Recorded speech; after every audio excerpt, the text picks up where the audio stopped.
Good morning mga kayobab. Mga kayobab, ngayong umaga magbibigay po tayo ng vitamin B complex sa ating mga alaga. 3 days po after po silang mapurga.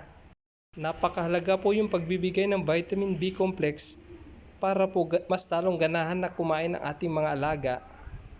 Iwas stress at stay healthy po sila.